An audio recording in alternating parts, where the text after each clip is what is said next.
Right now, our new special report focuses on the newly revealed emails, specifically between Epstein, the deceased sex trafficker, and one of the most important people in Donald Trump's orbit, which matters now. Top Trump campaign and White House vet Steve Bannon. Bannon made 15 hours of video of Epstein for what he called a documentary, and this was in a key period, months leading up to what we now know was his arrest and then death. The future is for the way women think. The way women think. That's correct. Is that not a sop because of all the depravity you've done against young women? And your new sop is that their women's thinking is the future? No, I've always believed that women, in fact, be able to take over. I'm a firm believer and supporter of Time's Up. He's a supporter of Time's Up, he claims there. Many parties may now be extra interested in that video series or evidence. Bannon says he will release a film early next year.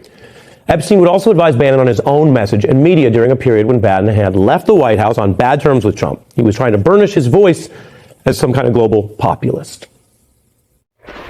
Number one, with populism, I think you're going to have people with much more control of their sovereignty and their citizenship, okay? And I think in nationalism, what you're going to have is a collection of robust nations. The emails do not reveal whether Bannon could see the irony, some might say hypocrisy, of tapping one of the nation's most notorious coddled rich elites to advise him on the media around his so-called populism for the everyman. Now, much of Epstein's fortune remains a suspicious mystery. Indeed, we've talked to lawmakers who want to dig even deeper into his accounts and transfers and how he got his money and why J.P. Morgan didn't issue the required suspicious activity reports until after his death. But we do know he frequently pitched himself as a business and tax expert. And we saw that in these new emails, newly revealed, telling Bannon to respond to the tax cut criticism of Trump's plans by rebutting critics who say 83% goes to the rich. That's misleading, he wrote, telling Bannon you got to talk up cash back, pension funds up, and that while giving corporate breaks is perceived as giving to someone else, wage inflation can't be the first focus.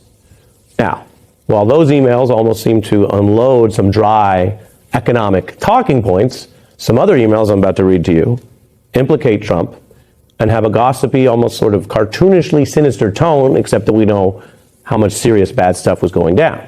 And Epstein seemed to use that type of banter with many.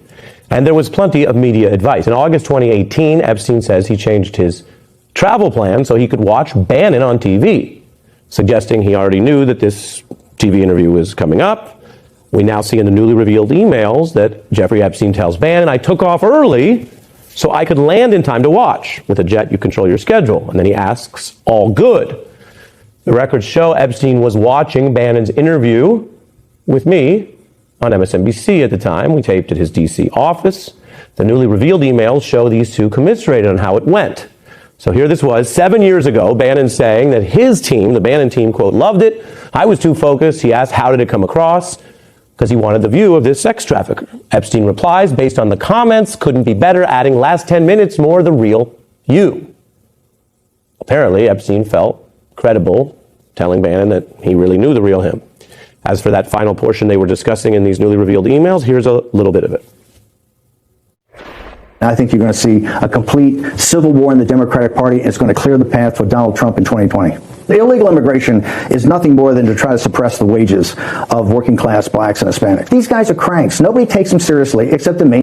It's MSNBC's camera and CNN's camera gives them a platform. If you didn't pay attention to them, they would. I'm ready to move on, but when you say that about the press, are you suggesting we shouldn't cover this killing and this second-degree murder trial? Emails show the men also focus on Bannon's appearance. In that interview, Epstein writing, you looked so clean-cut next to him, I thought I turned on the figure skating channel by accident. Bannon replies it was his come hither look. And Jeffrey Epstein then replies in this newly exposed email, better than the usual come Hitler look. Bannon appeared to take that as a negative, replying, ouch. The two continued in that kind of banter. Bannon referred to the channel here. Again, we just are reporting the news, so I'm not weighing in. But he says it's the Soy Boy Network and that he wanted to be clean, not sloppy. Epstein replied, closer to Toy Boy Winky Face.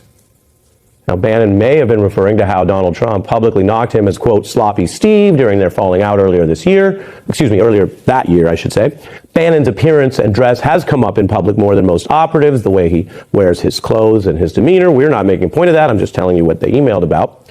Epstein was in on all kinds of references. He talked about Trump figures that Bannon might see, referring to billionaire Trump supporter Peter Thiel being in town. Bannon should take no heat. Me, not worth it for the moment, he advised. And in an email to journalist Michael Wolff, Epstein talks about seeing Bannon in London, saying he seemed paranoid about any reporters seeing me with him. I guess as he's working hard on his relationship with Trump, who he sees as newly ascendant, and being seen with me and it's hard to get the exact implication here, but seen would affect that. And then he writes Bannon's media tour seen with an eye toward an audience of one. He talks about Bannon's right-wing meetings in France and says these guys seemed like idiots. He goes on to say, Bannon, surrounded by his own thuggish-looking security people and wacky blogger advisors, thrives precisely because the world of populism is so unprofessional, if not farcical.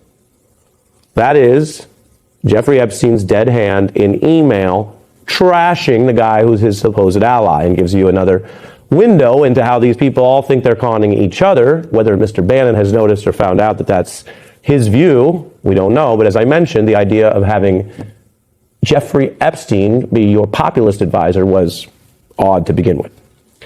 The emails show Epstein emailed a lot with author Michael Wolff. That's gotten a lot of attention in certain quarters, which is part of the media strategy he was plotting with Bannon. But let me show you something else as part of our report. There's an email that has not actually gotten much attention, and understandably, like I said, there's 20,000 of these. But look at what happens. You're kind of going inside in real time when Epstein learns that all of his fancy talk media outreach to Wolff was, on the key issue for him, a failure, and maybe hurt Bannon too. He writes to Bannon, quote, I've now seen some of Wolff's book. Mentions me and underage prostitutes. Let me repeat that. That's the thing they were working to quiet down, minimize, or lie about. Quote, mentions me, Epstein writes, and underage prostitutes. You as the man behind and in front of the curtain, lots of Steve quotes, lots. Bannon appears to see the problem, replying, ugh, anything awful? Wish he hadn't done that. Why are you mentioned at all? You rarely get this kind of view. There's no public bluster or spin here. We just see two self-styled strategists admitting their whole media outreach strategy failed. This was Epstein's main vulnerability, underage sex crimes, boosted to new visibility in a book that spent about 2 months atop the bestseller list in a period of Trump mania in America. There were many people in politics and beyond who were reading about Epstein for the first time in that context because of the book. Epstein then replied to Bannon's question, noting Wolff wrote about the Palm Beach house purchase and how Epstein and Trump may have had a fight about that, saying, don't reach out to Michael. Well, if he meant Michael Wolff, it's a little late for that. The book is out. Epstein also detailed money laundering allegations against Trump to Wolff, who, that's the author now, says Epstein has also worried that his whole original Florida probe, where he ultimately got a sweetheart deal but was the first legal problem that set in motion these events, Wolff says Epstein seemed to have the fear, paranoia, or belief that it came from Donald Trump reporting him to the cops as payback, dropping a dime. To be clear, that's a theory that could explain Epstein's anger at Trump, if that's his belief. There's no public corroboration of it, so it may not be at all true, but Wolff says that's what Epstein believed, which fueled an anger that you can see across these emails. And if you care about the truth, you do have to look at whether someone is so angry that it might change how accurate they are. But it was on display in Epstein's claims that more than the feds or Mueller was a big deal that year. He, Epstein, was the one able to take Trump down. Epstein had faced a lot of legal heat. But by 2019, Epstein and his lawyers, who were some of the highest priced top lawyers you could get, and I've told you, he had them from both parties, they all could see things were at a new level. In fact, just 1 week before Epstein's 2019 arrest, as he pondered his own supposed leverage over President Trump, who oversaw the DOJ that he knew was probably closing in, he was thinking about it. And even though he trashed Bannon, as I showed you, and his unprofessional populism and his wacky bloggers and his weird security, again, I'm paraphrasing what Epstein said, of all people then, a week out, who did this sex trafficker reach out to? Donald Trump's guy, Steve Bannon, to talk about Trump. And he wrote, quote, now you can understand why Trump wakes up in the middle of the night sweating when he hears you and I are friends. It's quite a claim. And if it had come out only back then it might have sounded like some possibly overblown assertion by a paranoid con man, sex trafficker, to his political buddy who was something of more of an outcast at the time. Something many might just dismiss if you care about assessing the facts. But here we are, a long 7 years later. Donald Trump's many efforts, now failed efforts, to hide the Epstein evidence puts that secret claim in at least a different light. Epstein claimed in private, in a message he didn't know would ever be on TV, that Donald Trump was more nervous about this than anything else. And now, for all these years later, that is pretty much how Donald Trump has been acting in public. Perhaps it is fitting that we only know about that claim because some of these Epstein files are already starting to come out.